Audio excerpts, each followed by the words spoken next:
Solana, la crypto-monnaie du moment. Certains croient en cette nouvelle, d'autres ne croient pas. Je ne sais pas ce que vous pensez, mais on va en parler tout de suite. Et ce n'est pas tout. Nous allons aussi parler de Kraken, de Phantom, de la SEC et Binance. Donc si toi aussi tu veux en savoir plus, continue, ok? Salut, ici c'est la chaîne crypto-monnaie et investissement et sur cette chaîne nous parlons de deux thèmes, les crypto-monnaies en général et quelques business en particulier. Alors si ces deux thèmes vous intéressent, n'hésitez pas à cliquer sur s'abonner, activer la cloche de notification pour ne rien rater toutes les vidéos d'urgence et prenez place car il y a de la place pour tout le monde, y compris vous, quelle que soit votre position géographique, ok? Mille merci à tous ceux qui sont déjà abonnés, qui me laissent des commentaires et qui partagent mes vidéos. Grâce à votre contribution, nous sommes déjà à plus de 7200 abonnés. Je vous dis merci du soutien. On va dans le but. Mais oui, on n'a pas cliqué sur s'abonner, c'est fait. Ok, c'est parti.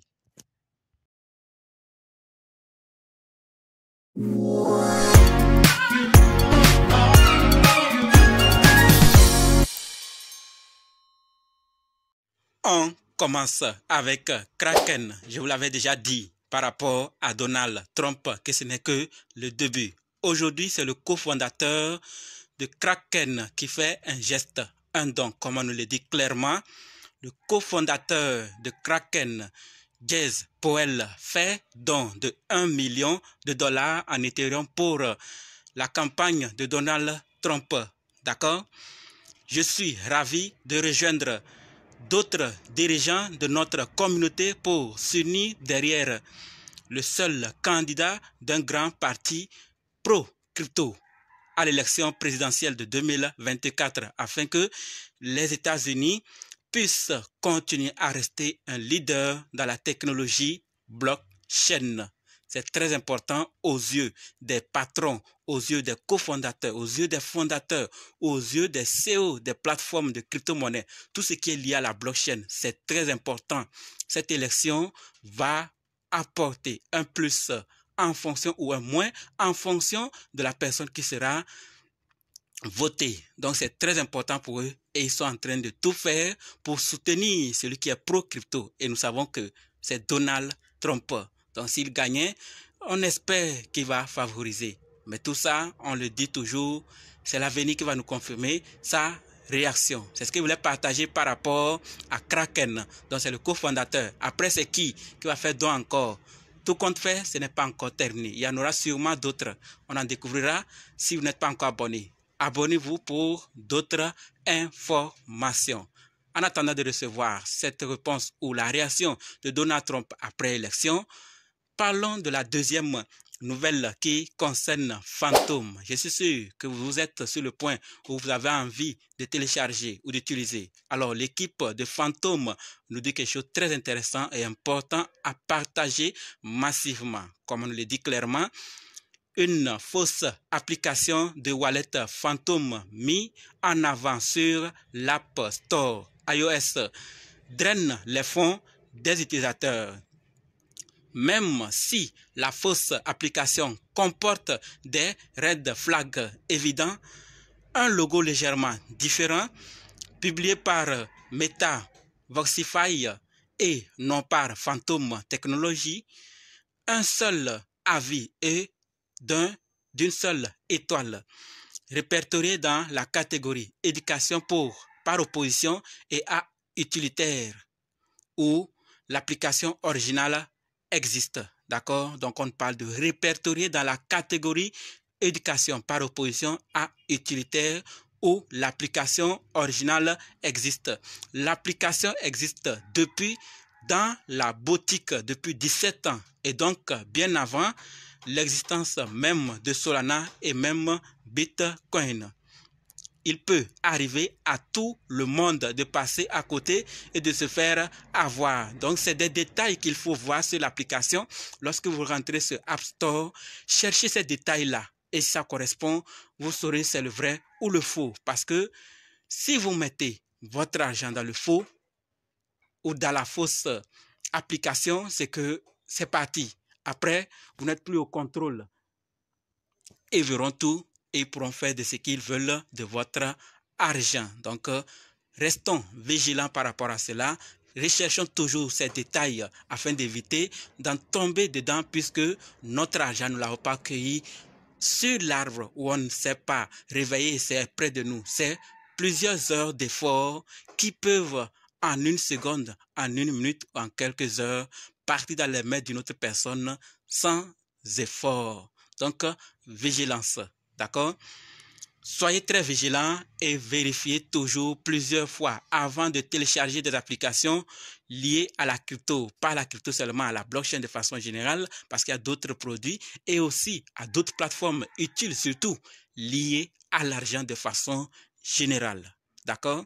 C'est ce que je voulais partager par rapport à Phantom. Passons maintenant à la troisième nouvelle qui concerne la SEC. Et par rapport à la SEC, ce que nous devons savoir, c'est que la SEC poursuit consensus pour le service de staking d'Ethereum sur MetaMask.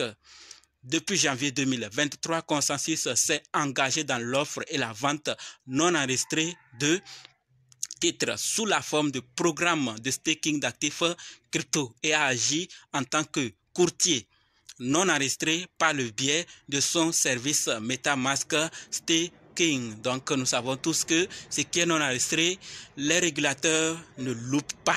Ils regardent de près et ils observent jusqu'à ce qu'ils viennent tirer avec leur loi. Et si ça te tire, tu n'es pas fort, on te casse. Dans le cas contraire, tu gagnes, surtout en réglant le problème afin de ne plus avoir des problèmes, d'autres difficultés avec eux. Voilà ce que je voulais partager par rapport à la SEC. S'il y a quelque chose, les commentaires ne sont pas désactivés. Vous pouvez compléter ça là-bas. Parlons maintenant de la quatrième nouvelle qui concerne Binance. Et par rapport à Binance, ce que nous devons savoir, c'est que Binance met en garde la communauté suite à une augmentation des scams, d'accord, des scams sur Telegram. Je ne sais pas si vous êtes déjà au courant ou pas, mais Binance a constaté, et plusieurs l'ont aussi constaté, ils sont en train de se manifester. Il y a beaucoup de scams sur Telegram, donc vigilance. Des scammers se font passer pour des employés de Binance pour réaliser du phishing ou pour monter des escroqueries à l'investissement. Nous sommes avertis. Donc, c'est à nous de prendre nos dispositions. Nous connaissons les réseaux sociaux ou les plateformes officielles de Binance, de ces échangeurs ou de ces plateformes liées à la crypto-monnaie, à la blockchain de façon générale. Si on cherche quelque chose, allons-y là. Découvrons, demandons. Il y a des emails qu'on peut, il y a même des liens lorsque nous allons souvent, le plus souvent sur leur site, il y a la partie contact ou partie support ou partie aide. Donc on peut aller là-bas demander avant de faire quoi que ce soit. Sinon, ça peut nous coûter cher parce que quand ça part, ça ne revient plus. C'est difficile. En tout cas, il n'y a pas encore trop de ces possibilités. Il peut y avoir certains qui maîtrisent, mais d'autres pas encore. Et ça peut être coûteux pour nous d'en acquérir ce genre de compétences. Donc, vigilance. D'accord? Maintenant, terminons avec Solana, la cinquième nouvelle. Et par rapport à Solana, nous savons que c'est la crypto-monnaie du moment. Des transactions, c'est des transactions au jour le jour, des projets qui naissent et qui grandissent, d'autres meurent à un court temps. Mais ce que je vais partager aujourd'hui, c'est qu'on nous dit clairement que le prix de Solana pourrait potentiellement atteindre 1 fois 8,9 après l'approbation d'un ETF spot Solana. Je vous l'avais dit depuis, après, quand ça a commencé avec le spot d'Ethereum, certains prévoyaient qu'il y aura très bientôt pour celui de Solana, celui de XRP, d'autres même en parlent de Dogecoin. Maintenant, on a commencé à soulever pour celui de Solana et certains donnent leurs prédictions et disent que ça pourrait faire 1 fois 8,9, d'accord, après l'approbation de l'ETF. Est-ce possible? Certains disent oui, d'autres non. Quant à vous, vous pensez à quoi? C'est en tout cas ce que révèle un rapport de GSR.io qui suggère que l'impact sur le prix de Solana pourrait être bien supérieur à celui qu'a eu les ETF spot Bitcoin sur le prix du Bitcoin. D'accord, scénario baissier 1,4%, scénario de baisse 3,4%, scénario haussier 8,9%. Vous pensez quoi de cela? Donc, tous ces scénarios, vous êtes en train de les voir. 1,4 pour scénario baissier, 3,4 pour scénario de baisse et 8,9 scénario haussier. Qu'est-ce que vous en dites de cela? Êtes-vous d'accord? Est-ce possible? Moi, vous connaissez ma version. C'est l'avenir qui me confirme. Pour le moment, si je veux investir, j'investirai. Je vais investir et attendre. Je sais pourquoi je vais investir et j'attends. Les prédictions, j'en parle. Et parfois, j'en travaille avec, mais pas de trop. Je reste juste l'avenir me confirmer si je dois gagner ou je dois attendre encore. Voilà donc ce que je voulais partager avec vous. Merci d'avoir suivi jusqu'ici. Et maintenant, on se donne rendez-vous dans d'autres vidéos dans les commentaires. N'oubliez surtout pas de nous rejoindre sur Telegram, WhatsApp, Facebook. Les liens sont dans la description. Et pour ceux qui sont prêts pour la formation, dites simplement, je suis prêt, je veux votre formation. OK? Merci.